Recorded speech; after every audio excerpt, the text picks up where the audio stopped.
Hey, this is Robert from Sleep Signals, and you're listening to Honest Brutality. Created by the people, created for the people. No holds barred, no punches pulled, just honest brutality.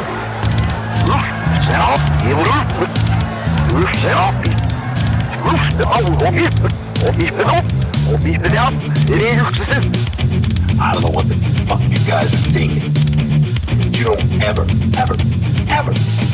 talk about my band again. What's this honest brutality shit anyway? Honest brutality.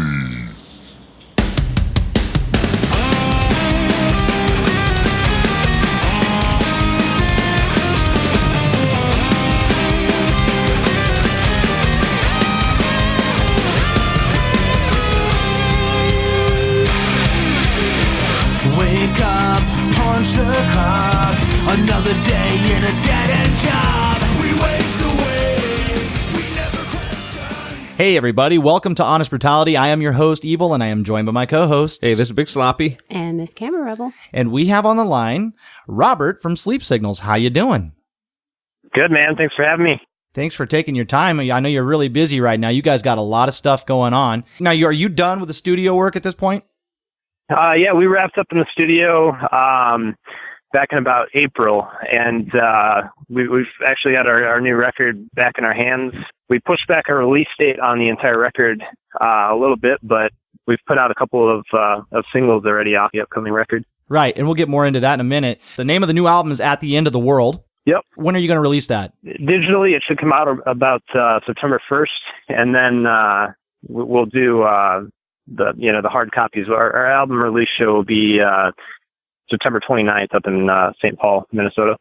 Nice. So you guys are running around out the Minneapolis area doing all this hard work, and you've been kind of feeding me music as it comes across. And I got to tell you, from what I've heard so far, it's just one hit after another. This is some good stuff. Radio friendly, but still rocks hard. How you feeling about this album so far? Really good. Yeah, it's sorry, I just got actually stung in the foot by a bee. Oh, no. That is a first in Honest Brutality. Are you okay? Wow. Oh yeah, for sure. That's crazy. Yeah, it's sorry, now I'm like a little sidetracked, distracted. That's okay. Take your time. I'm sorry, ask me your question one more time. Okay, my question is, how's your foot? It's feeling good, I guess. Are you okay? Do you need to go get an EpiPen or something? No, I'm good. All right. Was it on the bottom of your foot?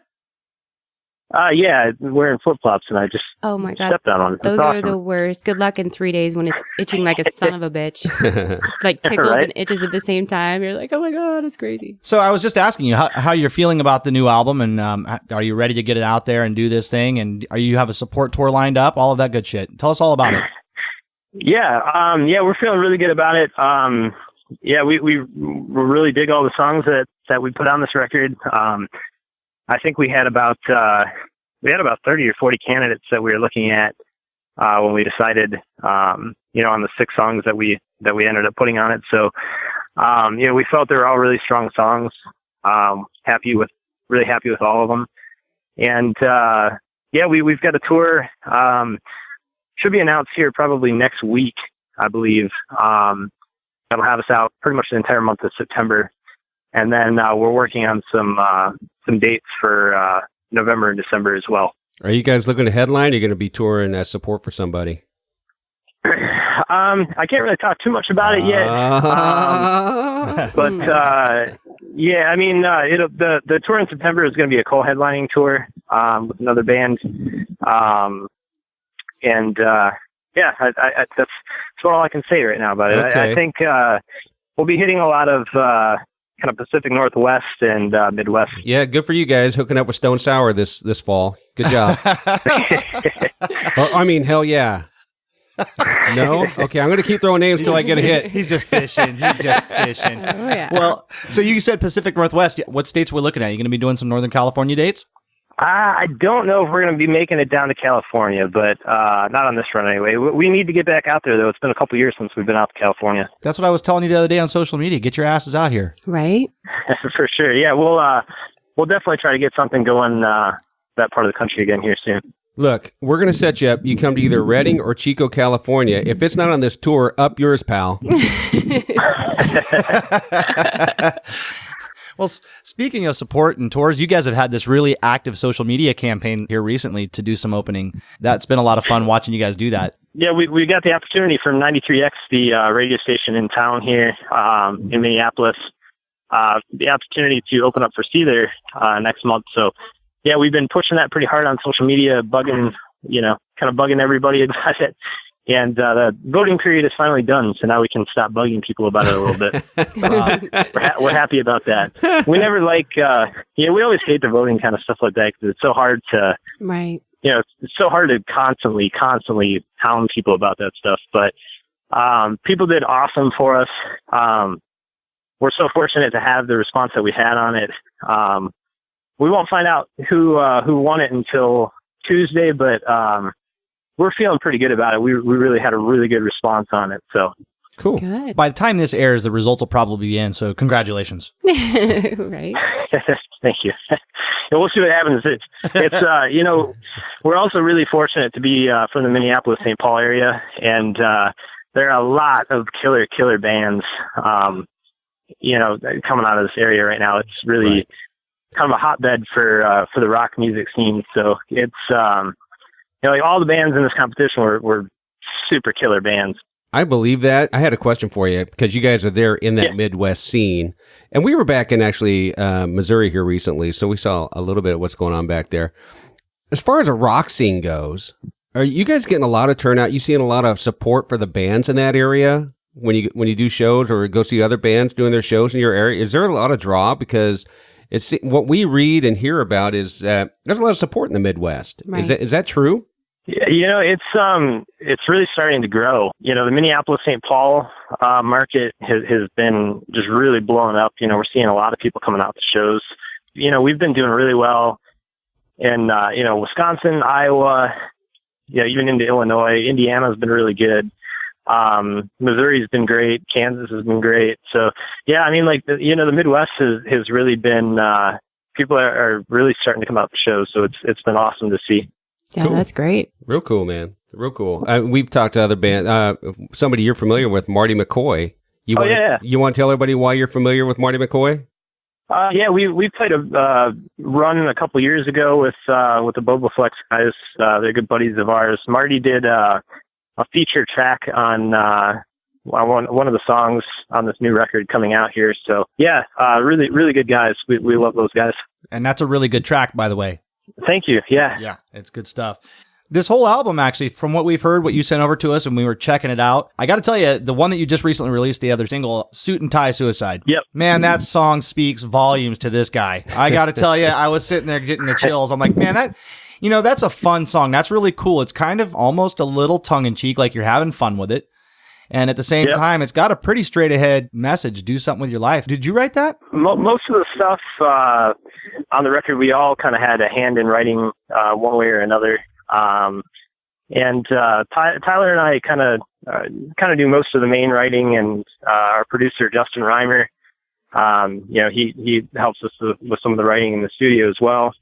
And we kind of came into the studio with that one. We had pretty much all the music kind of down for that, and we kind of had a concept in mind, and the rest of the lyrics and everything kind of developed for us in the studio. And we opened up with that track. We knew we were going to open with that track. We just wanted to kind of have a really raw, energetic kind of song, to open up the record with. And it's definitely kind of got like that kind of punky vibe, and most of us kind of come from kind of the hardcore, metalcore kind of backgrounds and stuff. So it's kind of our little bit of a nod to kind of hardcore music. That makes sense, and it's catchy as hell, bro. Yeah, it really is. Well, actually, song for song. Yeah, that's true. We were sitting there going through each song that we have here, and I'm just like, these are so radio ready, and every one of them is just hooky and ready to roll, man. Yeah, I appreciate that. That means a lot. We definitely, like I said, we probably had a good 30, 40 candidates when we got into the studio, and it was really difficult for us to narrow it down to just 6 tracks, and we had already put out "I'll Save You," and we knew that was going to be on the record. So those 30-40 tracks got narrowed down to actually 5 tracks when you factor in the fact that we had already released "I'll Save You." So yeah, it was. We tried to find just the strongest songs that we could out of the mix, and it was a huge bummer. Like people were upset that we were upset about certain songs that didn't make the record. But we've got material for the next record ready already here, and EPs and B-sides and fun singles and all that kind of cool shit too, right? Hopefully, probably start working on a new record again next year, and we'll be already ahead of the game here. So wow. Cool. Yeah, That's you awesome. said 30 or 40 songs. Well, you couldn't do 40 to 50, you quitter?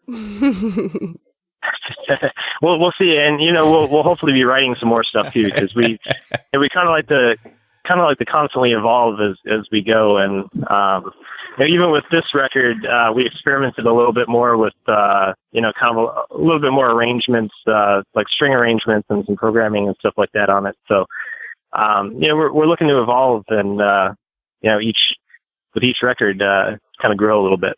Well, your evolution's been pretty rapid considering the fact that you guys formed in 2014. I mean, you're relatively a pretty young band doing a lot of stuff and making a lot of noise. Like I said, we all kind of came from kind of hardcore metalcore bands. A couple of us came from touring bands, and we kind of all knew the formula coming in to kind of get this thing off the ground in a hurry, and we're trying not to waste any time. We just want to kind of build this thing up as quickly, and we still want to do it right, obviously, but we want to kind of build it up as quickly as we can. So we started touring in early 2015, and we went through some member changes about a year ago, so we kind of had a little bit of a hiatus, but we put out this new record, and or we're putting out this new record. We put out the single off of it, and we've just been hitting it hard again since, and we're not looking to slow down here.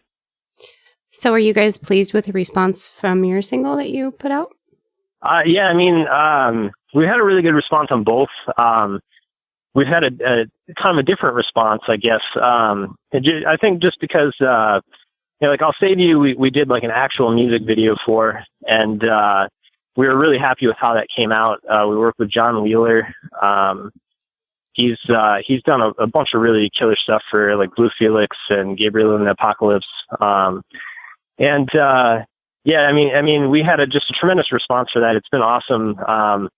Especially, when you're playing shows out of town, and especially, some new markets and stuff like that, and you've got a bunch of people in the crowd singing the lyrics back. It's always cool, Oh, yeah. Absolutely. And then Suit Inside Suicide, yeah, we've had a really good response on that too. We just actually dropped it, I think less than 2 weeks ago here. So it just came out pretty recently. We actually debuted that song before anybody had heard it live or anything like that at Northern Invasion in Somerset, Wisconsin. Nice. And we actually filmed a live music video for that one. So we dropped the same day that single came out. We put out the live video for that, and we've had killer response on that one too. I think we had about 15,000 views in the first just over a day. Wow, that's impressive. When we put that video out, so yeah, it's been good. I think it was pretty smart too to choose that song, because there's a really huge dynamic difference between the first single and that one. You have this post-apocalyptic feel to it. And then you've got this like working man's, take this job and shove it anthem kind of thing going on. Yeah, and I think the whole record is as a whole is pretty dynamic, and we're trying to figure out which single we're going to release next off of it. We're looking to do another music video for another track on the record when the record drops, maybe shortly after. But yeah, we're looking to, kind of try to figure out which single we're going to put out next to follow these up. So how many singles do you plan on doing before this thing releases? It's still kind of up in the air. with your album cycles and stuff like that, it can vary a little bit, I guess. But we're definitely not even opposed to releasing each track on it as a single, putting out a video for it. It just really depends on how much time we have. We're going to be on the road a ton coming up here. Good. And just it matters if we've got if we can find the time to get into record some videos and stuff like that. Yeah, that makes it tough. But it seems like we're talking to a lot more bands that are telling us that the singles are more lucrative than the actual album as a whole. Yeah, that's part of why we pushed back the release date for the entire album, because we're definitely finding that, and our management kind of felt that way too about it, and they've actually suggested that we release each track as a single before the record comes out, and we're throwing around some different ideas and stuff like that. So, the album will be available still in September, but we might we may end up dropping a video for every song on it. Nice. That'd be interesting. I wouldn't blame you. Yeah, you guys are busy. Yeah, it's been definitely been a whirlwind. And like I said, we'll be out probably all of September, and then a good portion of November and December. I think we'll be out for probably another 5 or 6 weeks, and we'll be on the road more the rest of this year than home, so which is a good thing. Let's talk about that a little bit. So you've had this recent lineup change. You guys have spent a lot of time together in the studio. Are you ready to go out and be on the road with these guys in close quarters? How do you guys get along on the road? How does that work, or do you know yet? We've spent a lot of time with these new guys. We were down in the studio for 3 weeks while we were down in Memphis, and we're definitely we know the dynamic is there, and we know everybody gets along. It's tough. Any lineup that you have and anybody that you have, like, especially when you're in a kind of a smaller touring vehicle. We have a van and a trailer. Uh-huh. So when you're in a closed, confined area like that for 4 to 6 weeks at a time altogether. Yeah. Oh yeah. There's it doesn't matter. You guys can be the best friends, and you're going to get into arguments and spats over silly, stupid stuff. But what makes you a good dynamic and a good chemistry is the ability to be able to just look past it and realize that the reason you're at each other's throats a little bit is because you're cooped up in a van together. And it's the realization that that's just going to happen, and you have to move past it. Right. And that's what's important. So we know all these guys. The dynamic is good. Chemistry is good. It's going to be awesome. Yeah, especially since you guys can be opening for Hailstorm this fall. Keep trying it. So you something's going to stick. You got to tell us your van's name. Have you guys named her? We did, but I don't remember what it is. That's a terrible thing to say, isn't it? It's so terrible. That's one of our go-to questions, because it's always funny as hell to find out what bands name their vans. Yeah, I know that we've named it before. I know that when we were going down to Memphis to record, we actually took a car down there because we had most of our gear already down there, and it was actually a brand new car that one of us got, and we were talking. It was so weird. We were talking about what should we name this car, and there was a bunch of interference on the radio or something like that, and it popped in just long enough for us to hear it say Cheryl, and then it popped back out. So it was like, literally, we were like, "Hey, what should we call this?" And then the radio goes Cheryl. And we're like, "Whoa, cool. that's a sign." That's very Stephen So King. the car's name is Cheryl now. That's creepy cool. You got to share that with Falling in Reverse when you're touring with them this fall. Right. He's just going to keep on trying, man. He don't give up easy. Relentless. He is relentless. I'll get it out of him sooner or later, Oh, man. goodness.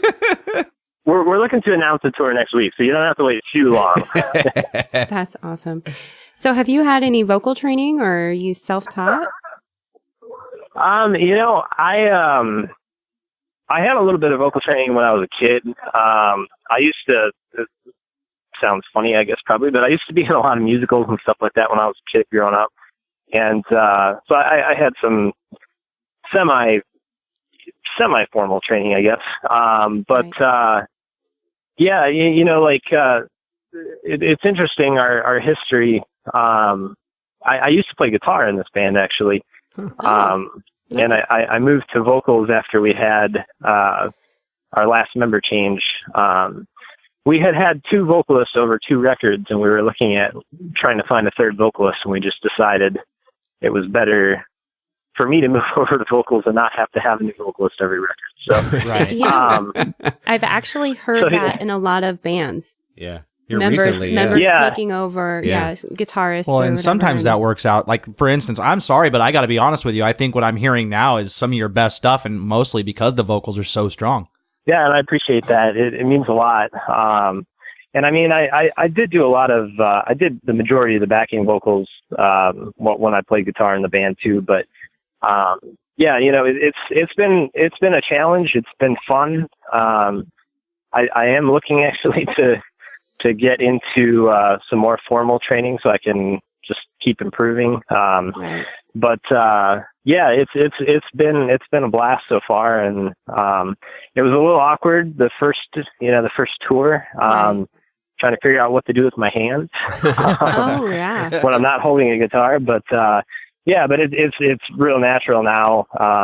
It's the amazing thing about knocking a tour out is you play every night for 3-4 weeks or more, and it's amazing how quickly things come together. So.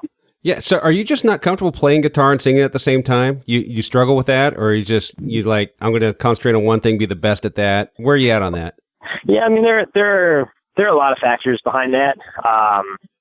One is that we just feel like having a front man that is able to move around and doesn't have shit tied down to them just tends to be a lot more entertaining and more energy that way. And I mean, I'm definitely capable of playing guitar and singing at the same time. I used to do all the backing vocals prior to this, but a lot of our guitar parts are pretty hard. So it's definitely it's a challenge to be able to sing and play a lot of that stuff at the same time. And then we tend to try to reproduce everything that we do on the record live. So we have like 4-part vocal harmonies and stuff like that. Yeah. That we need 4 people to do that. And the drummer doesn't anymore either. Yeah, and we've always backing vocals just really it puts a good band onto just a different level when you have those good backing vocals live. And we play with backing tracks for our samples and stuff like that because there's really no way to reproduce that kind of stuff. But we don't want to put like vocals on a backing track. That's not who we are. We would rather reproduce that live ourselves, and everybody's singing together and singing the harmonies. So. Admirable. Glad to hear that. So how long ago did you take over the position of frontman? I mean, it's been about I guess a little over a year now. Wow. It was about what was it? I think our last show with our previous vocalist who stepped down was about June of last year. So it's been a little over a year. Yeah, nice. Like I said, we had kind of a transitional period with it too. We were doing a lot of writing. We kind of took some time off from being on the road for. I think we had an 11-month hiatus, kind of from being out playing shows and being on the road. So Wow. yeah, it's definitely. We wanted to take some time and get it right. Yeah, absolutely. That's just even more amazing, though, that you guys have only been together for basically 3 years with a big long hiatus, and you're at this level already, and you're doing this amazing stuff. Yeah, I appreciate that, and like we pride ourselves on our work ethic, and we all bust our ass. Like it's all about it's all about the work for us, and if you're you're a decent band and you want to put in the work, you're going to make things happen. That's just how it is. Getting back to something you talked about a little bit earlier was when you decided to be a frontman and not have the guitar, and it's because it's more entertaining live. Now that's the one thing I see as a constant. I've seen some live videos, and you guys describe yourselves this way, but I've also seen a lot of comments from the people that are fans that have attended your shows that say you guys really bring a super energetic live act. Yeah, I mean, we try to bring it as hard as we possibly can every show, and it's hard sometimes because we're out grinding on the road a lot, and a lot of people don't really understand how much goes into a tour like that.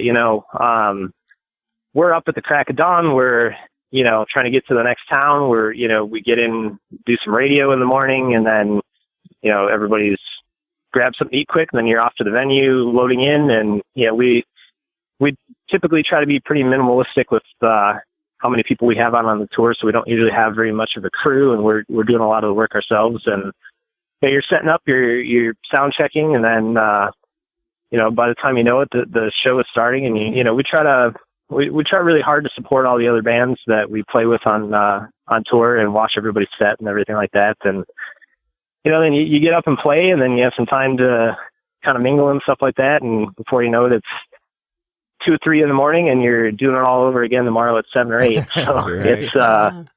it's pretty crazy. But getting back to your question, we definitely even when we're tired, like we try to bring it every night if we can, and a lot of that comes from our background in kind of hardcore metalcore kind of music. That's all energy in that genre, and we definitely try to bring that. Cool. You'll see that how important it is when you guys are opening for Avenged Sevenfold this fall. the importance of bringing all that energy and nothing, huh? Okay, all right. I'm not going to stop, just so you know. Oh my gosh. Right on. So what's the craziest thing you've seen out on the road? Craziest thing. We've seen a lot of crazy things. I think, we've talked about this a lot. So people who have heard us talk before about this, answering this question have probably heard this story. But I think that the story that still takes the cake is we were playing a show in Missouri, kind of a biker bar. And go figure, in Missouri, right? We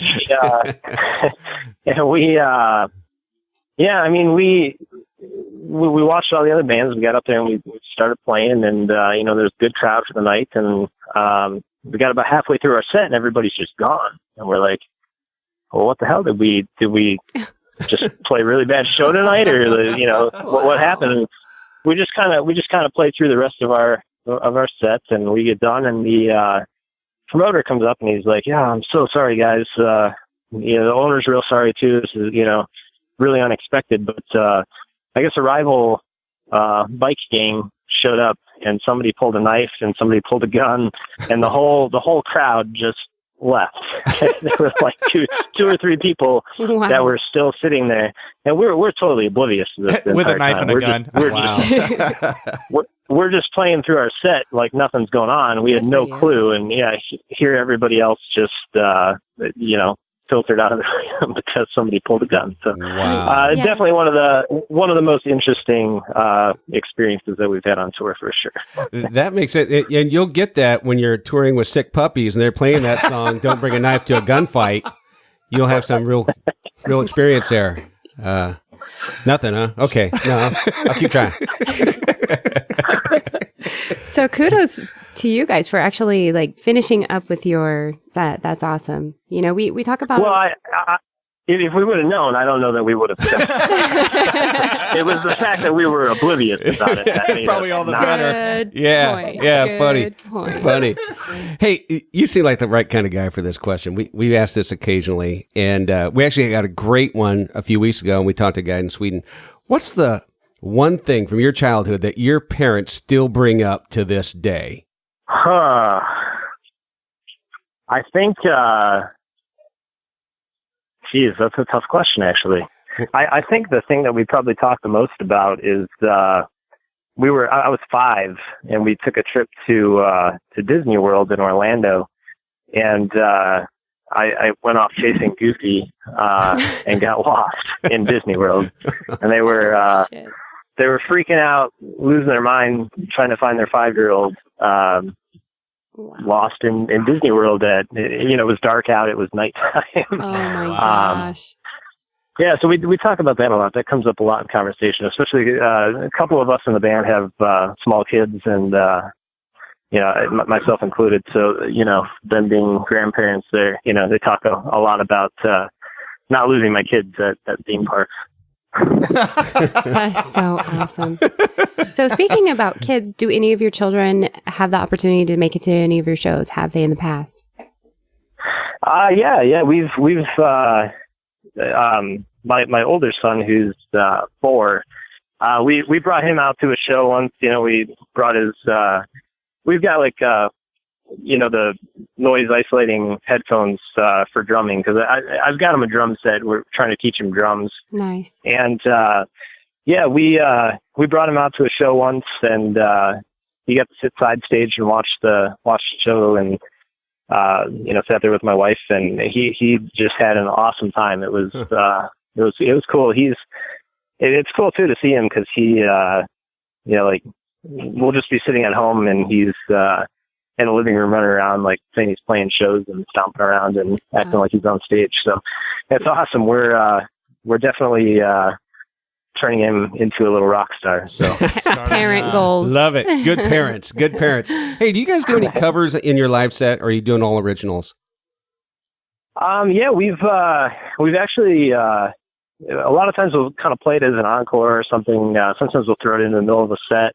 But we do kind of a unique cover. We cover Kiss from a Rose by Seal, which sounds like an interesting cover for a rock band, but we turn all the a cappella parts into double lead guitar parts, and we make it pretty good. So it's a really, really fun song to play, and obviously everybody knows that song. That's man. It's a killer good song too. The original is a phenomenal song. I remember growing up with the Batman. What is it? Batman Returns, I think, was the particular one. I remember having that soundtrack on cassette. Yeah. So. What's that? Yeah, it's cassette. Are you old enough to remember cassettes? just barely, I think. But, I'll tell you a story about that sometime, buddy. Hey, who else does a killer cover is Disturbed, and their cover of Sound for Silence. You'll get to hear it every night this fall when you're opening for them on tour. Yeah, that's actually, and Vocalist covered that song. Yes, they did actually. Vocalist covered that song too, and theirs is phenomenal. I love their cover of that. Yeah, I agree. Yeah, I do too, actually. Yeah. It's really good. It's really good. Robert, I got a couple things for you. These are a little more along the lines of the industry side of things, but what is your take on the state of affairs in the music industry right now? How do you feel about it? Out there being in it and playing, what do you think that the pros and cons are of the music industry today? Well, it's definitely an interesting dynamic right now, and I know that the whole streaming versus buying music kind of thing comes up an awful lot, and I don't think that it's a mystery to anybody. Album sales are down. Everybody's hurting. Artists are hurting. Labels hurt. And it's definitely changed the landscape a little bit for sure. Right. But it just means that we have to try to take a little bit different approach.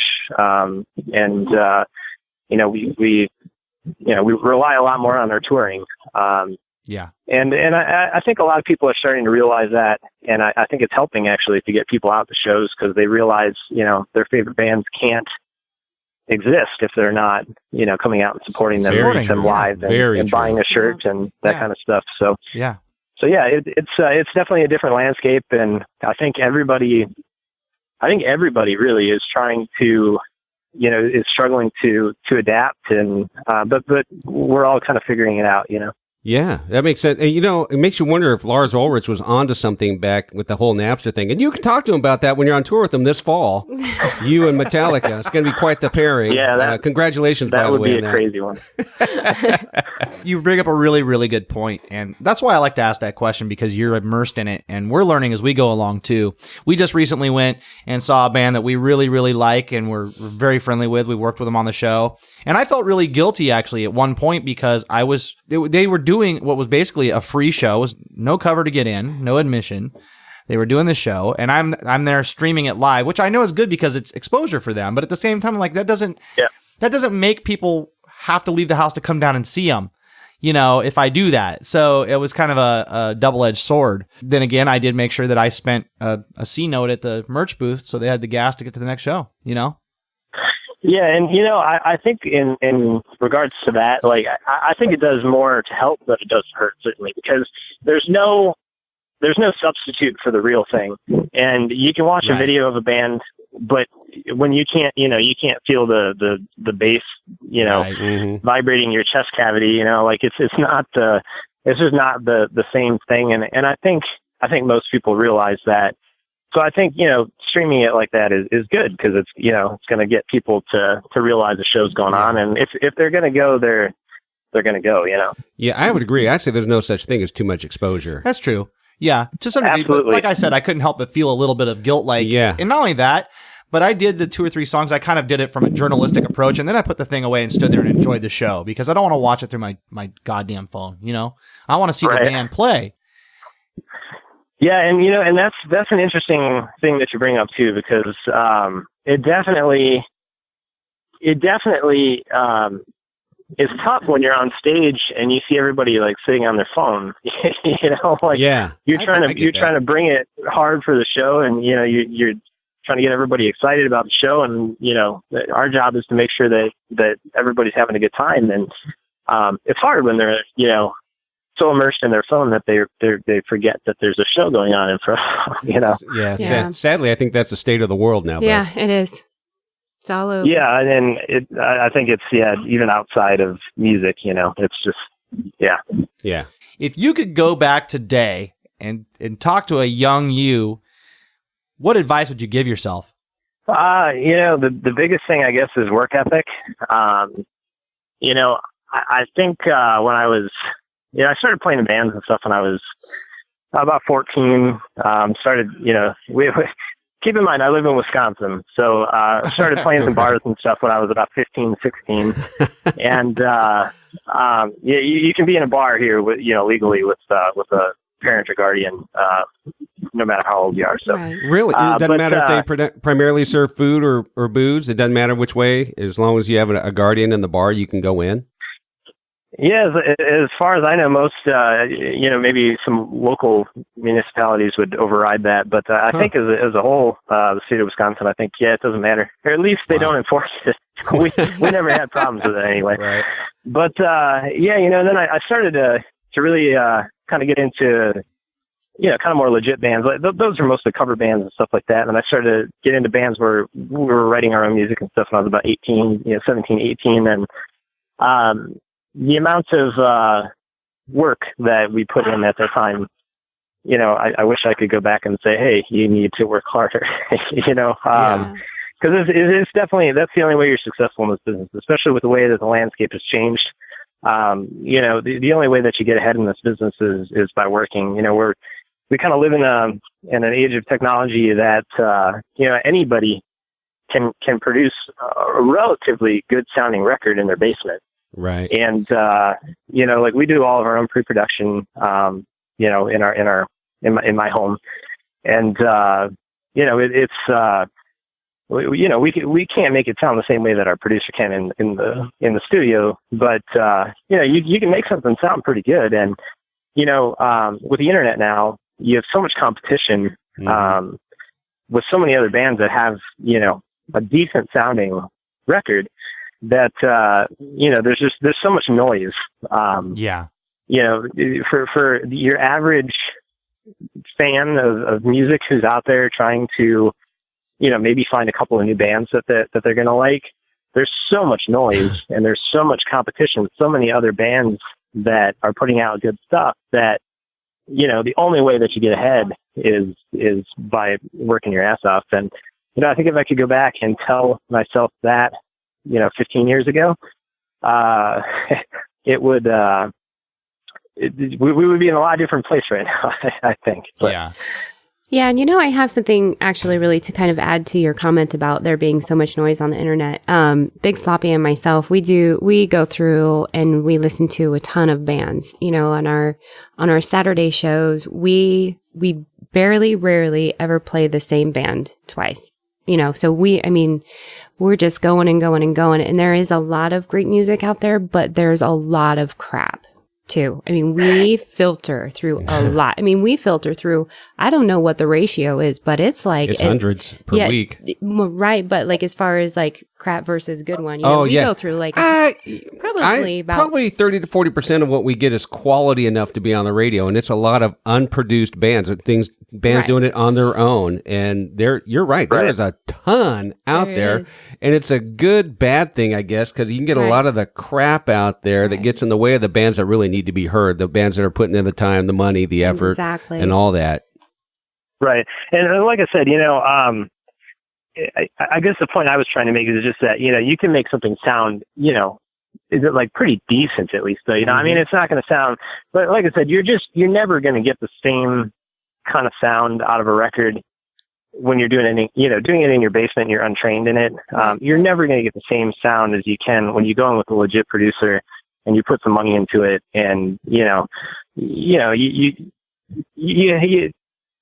going to come out like how you pay for it. So, Right.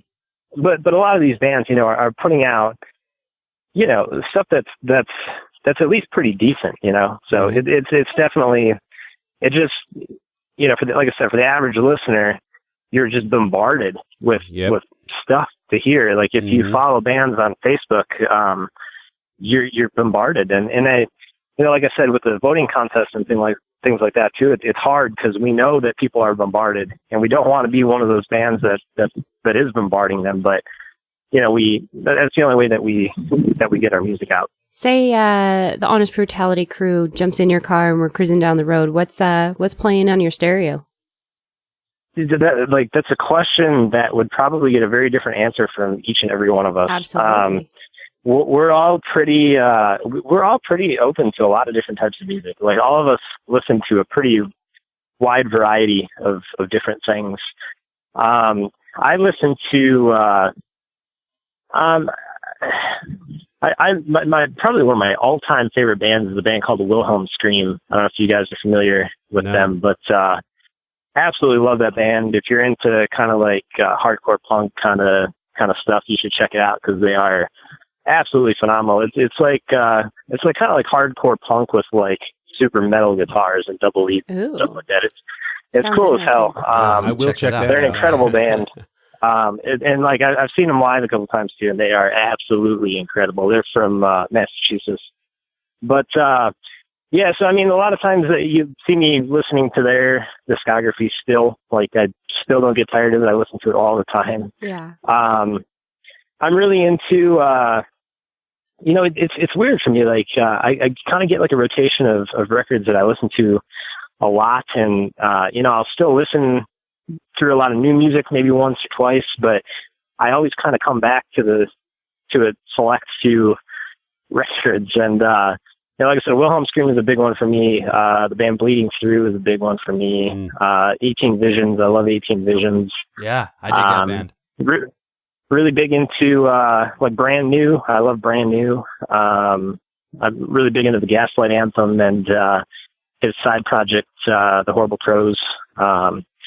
So yeah, I mean, kind of a huge variety of things, really. That's awesome. Is there anything that we didn't ask you today that we should have, or that you wanted to talk about? You know, the biggest thing for us is just, you know, we always tell people, come out and catch a show, get out and support your local music scenes, get out and support your local bands, you know, like, these bands really put a lot of time and a lot of effort into this kind of stuff. And, you know, it's really important to support that if you want it to keep happening. Right. You know, it's a tough industry for everybody. And, you know, bands get eaten up pretty quick. Yeah. You know, when people aren't coming out to shows. So yeah, just come out to shows. And if you come out to our show, come say hi to us, come introduce yourself. We want to get on a first name basis with everybody. You know, we're just all about making friends and having a good time out on tour. That's why we do it. Like, we didn't get into this for money. We didn't get into it for fame or anything like that. We're a long ways off of either of those things. And I don't think you're as far as you think you are, buddy. I don't think so. Yeah. Well, we're just all about, you know, we're all about just hanging out, having a good time, and getting to know people and making friends. You know, we've made friends on tour that we see, you know, every time we come through those towns, and it's awesome to see those same faces every time. So you got some new friends here, man. We love what you're doing. We love your music. We can't wait to talk to you again when things are even bigger and better and blowing up even more. Appreciate it, man. Thank you. You're welcome. I think you're going to be really busy here in the very near future with all of these awesome singles you have. I think you're going to see a lot more than you expecting to see personally. Yeah, really. Opening up for In This Moment. Say hi to Maria Brink for me. It's going to be awesome. And yeah, hey, thanks for playing along. It's not even getting old. So in the meantime, before you go on tour with Maria, how do people find Sleep Signals? How do they get in touch with you? How do they find your music? Where do they buy it? Yeah, sleepsignals.net. You can find us on all the social media sites. You know, we're on Facebook, Instagram, Twitter, all that good stuff. You can find us on iTunes, Amazon, Google Play, all that stuff. We've got our YouTube channel where all our videos go up. We are everywhere that the internet is. Awesome. Badass. Awesome, buddy. Again, ladies and gentlemen, it's been Robert from Sleep Signals. Thank you so much again for taking your time and hanging out with Honest Brutality, dude. Yeah, thanks for having me, guys. What a cool dude, huh? That was a lot of fun. And, you know, I had to be annoying a little bit That's to some funny. degree. I think. It's your job. Well, you know what? You didn't call was him. good that You you didn't did. call It him the was P fun. word. What's that? You didn't call him the P word. I didn't. So I didn't call him a quitter, but I didn't call him the P word. Yeah. No, what a great guy. He's a really sharp. They're all very sharp gentlemen. Yeah. I've seen their videos. Damn good band. Yeah. Very Damn good band. Yeah. Looking forward to seeing these guys out there getting after it. They got, damn, the tunes are high quality, man. They got the package. They got the look. They're slick. They're polished. They're professional. I'd like to see them live, so hopefully they get close enough that we can get out there and check them out. Yeah, I mean, come on, man. One time. NorCal. Just one of you fucking Just come bands. to Just Cal. come to NorCal. Jesus Christ. Yeah, we got lucky here recently, so Yeah? maybe we'll get lucky again. But yeah, it's been a good run. So go out there, check out Sleep Signals, the new album coming out in just a few weeks. Yeah. September 1st, digital, and then a physical copy shortly thereafter. Go over to their Facebook, show them some love, and tell them we sent you. In the meantime, you can check out all things Honest Brutality on honestbrutality.com. You can check us out on all of our socials. We're on the Facebook, the Instagram, the Twitter, and you can also... Yeah, please call me. I'm lonely. Uh-oh. Ladies. No, I'm kidding. Good Lord. Give us a call. Jesus. 530-962-0411. Give us a call. Tell us what you think about Sleep Signals. We'd love to hear it. We'll relay it to them. We'll let them know what you said. Hell, ladies, we might even give you his phone number. I doubt it, but we might. I'm not doing that. He'll be out on tour with... No, I'm just kidding. You can also check us out on Saturdays on Rock Rage Radio, 4 p.m. Eastern, 1 p.m. Pacific, where we sit around and talk and play all kinds of bitchin' music. It's a good time. And you can also check us out on Tuesday nights. Yeah, for Center Stage, where we talk to bands just like this one and play their amazing music for you guys. So you can check that out at 5 p.m. Pacific, 8 p.m. Eastern time on Rock Rage Radio. Thanks so much for tuning in to Honest Brutality. In the meantime, be good people, take care of one another, and most importantly, Stay metal! Stay metal. At the end of the world, we're gonna make it through. This I promise you. I'll save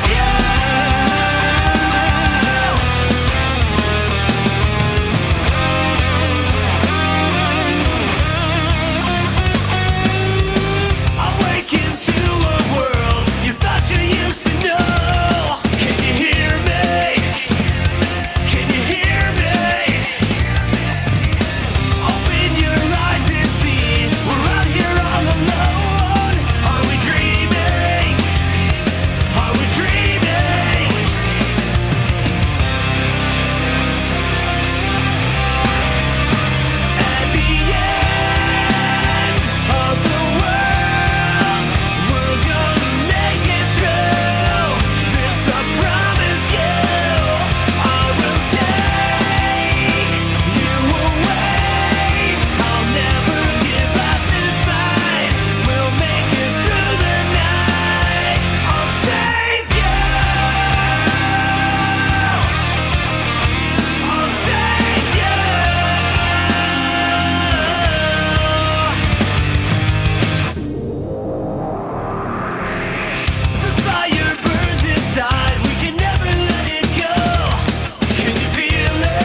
This is Robert from Sleep Signals, and you're listening to our new single, Suit and Tie Suicide, on Honest Brutality.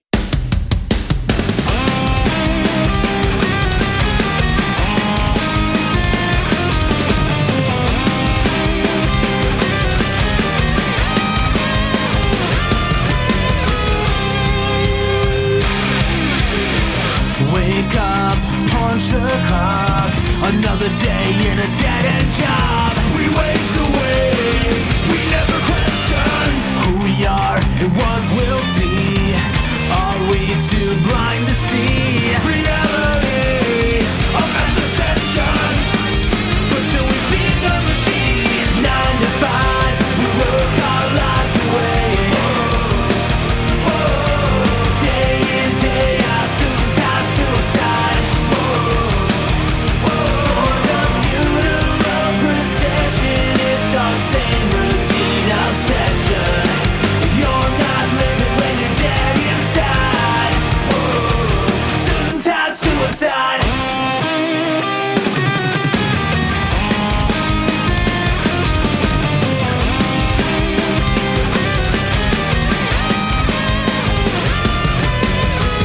We march single file in a rat race we can't win. Another year, another dollar. We work our fingers to the bone. Another number, just another drone. Replaceable, no matter what you do. Still we beat the machine. 9 to 5, we work our lives away. Day in, day out, suit and tie suicide. Join the funeral procession. It's our same routine obsession. You're not living when you're dead inside.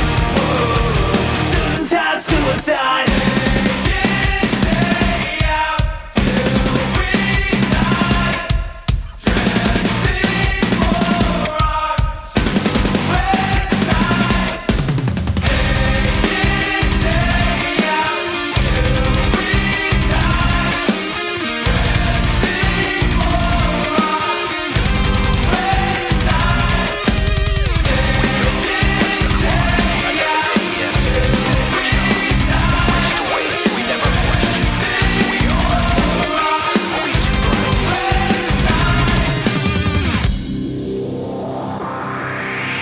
Nine to 5, we work our lives away. Day in, day out, suit and tie suicide. Join the